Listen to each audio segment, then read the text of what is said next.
Welcome to Praneeth travelling diaries. జై గురు దత్త. వీడియోలో మీరు చూస్తున్నటువంటి ఈ ప్రదేశము అక్కల్కోట్. ఈ అక్కల్కోట్లో సంపూర్ణ దత్తావతారమైనటువంటి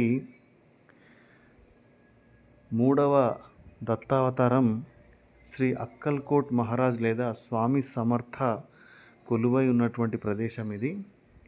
మనకు దత్తావతారాలు 5 ఉన్నాయి. అవి మొదటి అవతారం శ్రీపాద శ్రీవల్లభుడు, రెండవ అవతారము నృసింహ సరస్వతి, మూడవ అవతారము అక్కల్కోట్ మహారాజ్ లేదా స్వామి సమర్థ, నాలుగవ అవతారము మాణిక్య ప్రభువుల వారు, ఐదవ అవతారము షిరిడి సాయిబాబా వారు. మేము హైదరాబాద్ నుంచి గాన్గాపూర్ వెళ్ళాము. అక్కడి నుంచి అక్కల్కోట్ వెళ్ళడం జరిగింది.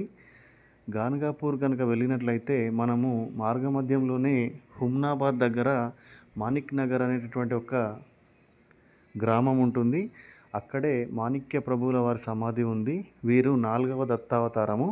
అది దర్శనం చేసుకొని గాన్గాపూర్ వెళ్ళినట్లయితే గాన్గాపూర్లో 2వ దత్తావతారమైనటువంటి శ్రీ నృసింహ సరస్వతి స్వామి వారి నిర్గుణ పాదుకలు మరియు వారి మందిరము, అక్కడ సంగమము మరియు కల్లేశ్వర్ టెంపుల్ ఇలా ఉన్నాయి. అవన్నీ దర్శనం చేసుకున్న తర్వాత అక్కడి నుంచి 1 గంటన్నర దూరము మనము ప్రయాణం చేసినట్లయితే అక్కల్కోట్ చేరుకోవచ్చును. అక్కల్కోట్లో ఈ 3వ దత్తావతారమైనటువంటి స్వామి సమర్థ వారి సమాధి ఉంది. మరియు వటవృక్ష మందిరం అని ఇంకొక మందిరం ఉంది, ప్రధాన మందిరము. ఇలా 2 ప్రదేశాలు ఉన్నాయి, 2 మందిరాలు ఉన్నాయి అక్కల్కోట్లో. అయితే మనం వటవృక్ష మందిరంలోనే ఎక్కువ మంది భక్తులు అక్కడ కనిపిస్తారు. అక్కడ పెద్ద ఎత్తున హారతి, భజనలు అవన్నీ జరుగుతూ ఉంటాయి. అయితే వటవృక్ష మందిరం దర్శనం చేసుకున్న తర్వాత తప్పకుండా శ్రీ స్వామి సమర్థ వారు సమాధి మందిరం కూడా మనము దర్శించుకోవాలి. ఈ 2 ప్రదేశాలు తప్పకుండా దర్శించుకోవాలి. వటవృక్ష మందిరం దగ్గర ఒక పెద్ద వటవృక్షం ఉంది. ఆ వటవృక్షం కిందనే స్వామి సమర్థ ప్రభువుల వారు ఎక్కువగా అక్కడనే కూర్చొని చాలా మహిమలు ప్రదర్శించారు. అందువల్ల ఆ వటవృక్షానికి అంత మహిమ ఉంది. అందువల్ల వటవృక్ష మందిరం దగ్గరనే ఎక్కువ మంది భక్తులు మనకు కనిపిస్తారు. కానీ వారి దేహము సమాధి చేసినటువంటి మందిరము, ఇంకొక సమాధి మందిరం కూడా ఉంది. ఇది వటవృక్ష మందిరానికి 2 కిలోమీటర్ల దూరంలో ఉంది. ఈ సమాధి మందిరంని కూడా మనం తప్పకుండా దర్శించాలి. అయితే మనము గాన్గాపూర్ కనుక ట్రిప్ ప్లాన్ చేసుకున్నట్లయితే ఒకటేసారి 3 దత్త క్షేత్రాలు మనం దర్శించవచ్చును. ఒకటి మాణిక్ నగరు, గాన్గాపూర్ మరియు అక్కల్కోట్. ఈ మార్గ మధ్యంలో బీదర్లో ఉన్నటువంటి జరణి నరసింహస్వామి వారిని కూడా దర్శించుకోవచ్చును. మరియు అక్కల్కోట్ నుంచి తుల్జాపూర్ భవానీ మాత మందిరం కూడా చాలా దగ్గరగా ఉంటుంది. తుల్జాపూర్ తర్వాత అక్కడి నుంచి పండరీపూర్ కూడా చాలా దగ్గరలోనే ఉంటుంది. అయితే మనం ఒకటేసారి ఈ 6 క్షేత్రాలను మనము దర్శించుకోవచ్చును ఒక 2 రోజుల ట్రిప్ కనుక ప్లాన్ చేసుకున్నట్లయితే.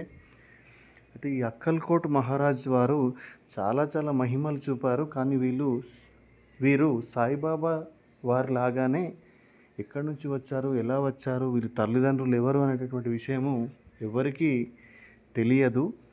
వారు అక్కడ అక్కల్కోట్లో సాయిబాబా వారు షిరిడిలో ఎలా అయితే ప్రత్యక్షమయ్యారో అలాగే అక్కల్కోట్లో ప్రత్యక్షమై అక్కడే వారి సమాధి చెందే వరకు అక్కడనే ఉండిపోయారు. అక్కల్కోట్ మహారాజ్ యొక్క సమాధి మందిరం ఉన్నటువంటి ప్లేస్లోనే మనకు చోళప్ప అనేటటువంటి ఒక భక్తుడు, అక్కల్కోట్ మహారాజ్ వారికి అత్యంత ప్రియమైనటువంటి భక్తుడి ఇల్లు అక్కడ ఉంది మనకు. అయితే ఆ ఇంటి ముందనే ఒక బావి ఉంది. ఆ బావిలో అసలు నీళ్లు ఉండేవి కావంట. అయితే అక్కల్కోట్ మహారాజ్ వారు అందులో మూత్రం పోయగానే మన భారతదేశంలో ఉన్నటువంటి పవిత్ర నదుల యొక్క జలం అంతా ఆ బావిలో ఉబికి వచ్చిందంట. సో ఇలాంటి చిత్రమైనటువంటి మహిమలు అక్కల్కోట్ మహారాజ్ వారు చేశారు. మేము వెళ్ళినప్పుడు ఆ బావిలోని నీటిని మాకు తీర్థంగా ఒక భక్తుడు ఇచ్చాడు. అయితే ఆ చోళప్ప అనేటటువంటి భక్తుడి యొక్క మునిమన్మడే ఇప్పుడు అక్కల్కోట్ మహారాజ్ సమాధి మందిరం దగ్గర పూజారిగా ఉన్నారు.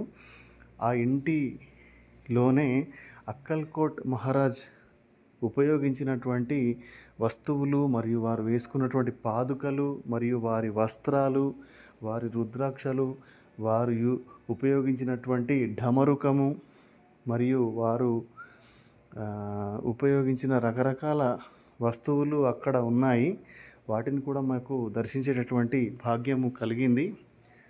ఈ అక్కల్కోట్ మహారాజుల వారు భైరవుడి యొక్క స్వరూపమని అక్కడ ఒక పూజారి మాకు చెప్పడం జరిగింది. ఇలా గానగాపురం ట్రిప్ కనుక మనం ప్లాన్ చేసుకున్నట్లయితే అక్కల్కోట్ కూడా అక్కడ నుంచి చాలా దగ్గరగా ఉంటుంది. మరియు అక్కల్కోట్ మహారాజు, మాణిక్య ప్రభువులు మరియు షిరిడి సాయిబాబా ముగ్గురు సమకాలికులు కావడం చాలా విశేషము. అయితే అక్కల్కోట్ మహారాజ్ ప్రభువుల వారు మాణిక్ నగర్ వెళ్ళి మాణిక్ ప్రభువుల వారిని దర్శనం చేసుకొని అక్కడ ఒక 6 నెలలు ఉన్నారంట.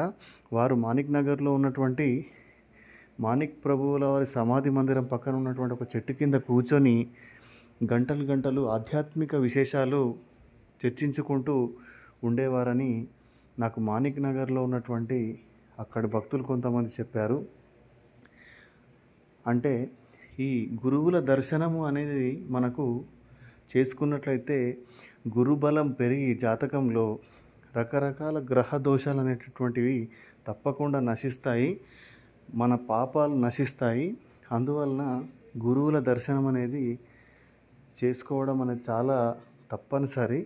ఈ అక్కల్కోట్ మహారాజు వారు కూడా చాలా అద్భుతమైనటువంటి గురు పరంపరలోని ఒక అవతారము. అక్కడ అక్కల్కోట్లో అన్నదాన కేంద్రం కూడా ఉంది. అక్కడ నిరంతరము అన్నదానం జరుగుతూ ఉంటుంది. రోజు 3 పూటల అద్భుతమైన రుచికరమైనటువంటి భోజనం కూడా అక్కడ మనకు ఇస్తారు. సో ఇలాంటి విశేషమైనటువంటి మహిమగల ప్రదేశాన్ని మీరు కూడా తప్పకుండా దర్శించండి. జై గురుదత్త.